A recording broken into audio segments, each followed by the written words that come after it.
Hello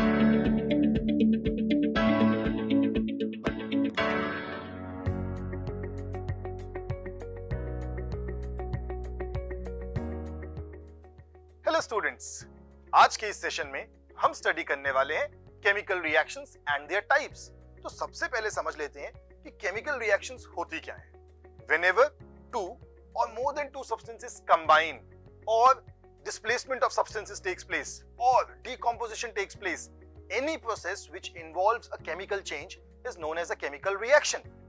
Chemical reactions basically 5 types की होती हैं: combination reactions, decomposition reactions, displacement reactions, double displacement reactions, and redox reactions. However, in today's session, we are going to study about the first 4 types of chemical reactions and also we'll understand कि अगर कोई chemical reaction लिखी है तो आप कैसे identify करेंगे कि ये कौन से type की chemical reaction है।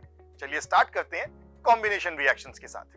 So combination reactions are those reactions in which two or more than two substances combine and they give us a new product.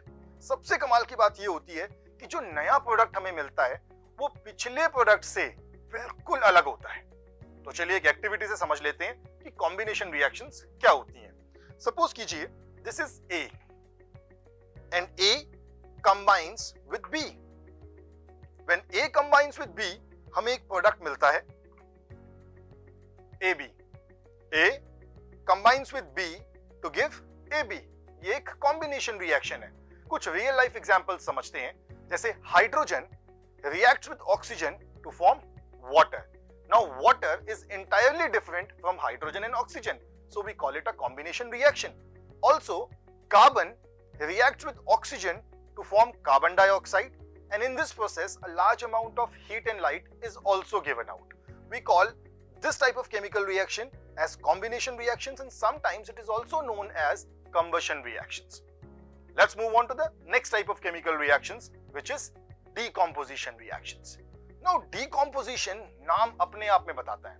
Decomposition यानी composition का टूटना। So those type of chemical reactions in which a substance breaks down to form two or more than two substances is known as a decomposition reactions. आइए example से समझने की कोशिश करते हैं। हमारे पास एक सब्सटेंस है AB और ये AB सब्सटेंस डीकंपोज होकर वापस A प्लस बी दे दे। इस केमिकल रिएक्शन को हम कहेंगे डीकंपोजिशन रिएक्शन, बिकॉज इसमें जो AB था वो डीकंपोज होके मुझे वापस A और B मिल गया। डीकंपोजिशन रिएक्शन के कुछ रियल लाइफ एग्जांपल समझते हैं। अभी थोड़ी देर पहले हमने समझा था कि how water is formed. When hydrogen combines with oxygen we get water. Now what if हम वाटर का इलेक्ट्रोलिसिस कर दें? In that case, water will decompose back into hydrogen and oxygen.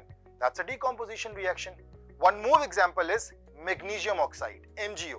When magnesium oxide decomposes, it gives back magnesium and oxygen. So decomposition reactions, those reactions in which a substance breaks down. Let's quickly revise combination and decomposition. Combination in which substances combine to form a new product. Decomposition reactions are those reactions in which a substance decomposes to form two or more than two products. Let's move on to the next type of chemical reaction, which is displacement reactions. Now, placement का मतलब क्या होता है? Placement का मतलब होता है substance की जगह। तो displacement मतलब substance की जगह का change होना। Displacement reactions are those reactions in which a more reactive substance displaces a less reactive substance from its place and then takes its place. एक एग्जांपल से समझने की कोशिश करते हैं। हमारे पास ऑलरेडी एक सब्सटेंस है A एंड देन एक सब्सटेंस है BC। अब A ने BC में से B को अटैक किया।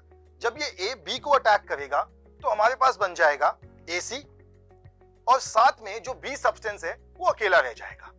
क्योंकि ये डिस्प्लेसमेंट रिएक्शन है, इसीलिए इसमें एक सब्सटेंस ने दूसरे सब्सटेंस को उसकी जगह से हटा के खुद उसकी जगह ले ली।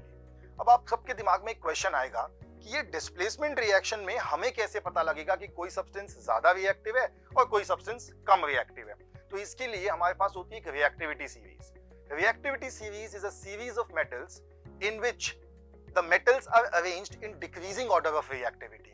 सो उसको देख के हमें पता लग जाता है कि जो सब्सटेंस ऊपर लिखा है वो ज्यादा रिएक्टिव है और जो सब्सटेंस नीचे लिखा है वो कम रिएक्टिव है। अब डिस्प्लेसमेंट रिएक्शन के कुछ रियल लाइफ एग्जांपल समझ लेते हैं। जैसे CuSO4 यानी कि कॉपर सल्फेट, अगर इसके अंदर हम Fe डाल दें तो वो बन जाता है FeSO4 plus Cu।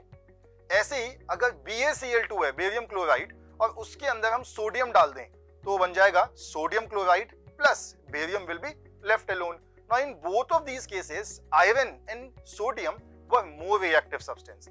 That is why they were able to displace the less reactive substance. Last type की chemical reactions होती हैं double displacement reactions. नाम अपने आप में बता रहा है double displacement, यानी इसमें displacement तो होगा लेकिन दो बार displacement होगा, और क्योंकि दो बार displacement होगा तो हम reaction को नाम देते हैं double displacement reaction. इसकी definition होती है those chemical reactions which involve the exchange of ions, यानी कि reactant के जो ions होते हैं उनमें exchange हो जाता है, और क्योंकि उनमें exchange हो जाता है तो हम double displacement reaction कह देते हैं। एक एग्जांपल से समझने की कोशिश करते हैं। हमारे पास एक सब्सटेंस है AB एंड एक और सब्सटेंस है CD। अब A ने C पे अटैक किया और जैसे ही A C को अटैक करेगा हमारे पास आ जाएगा AD। अब AD एक प्रोडक्ट बन गया, एक दूसरा प्रोडक्ट जो हमारे पास बनेगा वो बनेगा CB। तो जब ऐसा होगा तो हम कहेंगे डबल डिस्प्लेसमेंट रिएक्शन हो गया। एक रियल लाइफ एग्जांपल से इसे समझने की कोशिश करते हैं। Sodium sulphate plus barium chloride, it forms sodium chloride plus barium sulphate. ये एक डबल डिस्प्लेसमेंट रिएक्शन है। एक और एग्जांपल है hydrochloric acid and sodium hydroxide. When they combine they form sodium chloride and water, which is a double displacement reaction. Let's quickly revise displacement and double displacement reactions. जब एक substance दूसरे substance को displace करे तो उसे हम कहते हैं डिस्प्लेसमेंट रिएक्शंस। लेकिन जब दो सब्सटेंसेस एक दूसरे को डिस्प्लेस कर देते हैं उसे हम कहते हैं डबल डिस्प्लेसमेंट रिएक्शंस, यानी कि दो बार डिस्प्लेसमेंट। सो हमने चार बेसिक टाइप की केमिकल रिएक्शंस पढ़ी: combination reactions, decomposition reactions, displacement reactions, and double displacement reactions. In the next session, we'll be covering redox reactions. अब आपका टास्क देख लेते हैं। तो आपको स्क्रीन पे अलग अलग तरीके की केमिकल रिएक्शंस दिख रही होंगी। आपको क्लासिफाई करना है कि इसमें से कौन सी रिएक्शन कॉम्बिनेशन है, कौन सी डिकम्पोजिशन है, कौन सी डिस्प्लेसमेंट है और कौन सी डबल डिस्प्लेसमेंट है। I'll see you again in the next session. Till then, bye bye, take care and keep learning.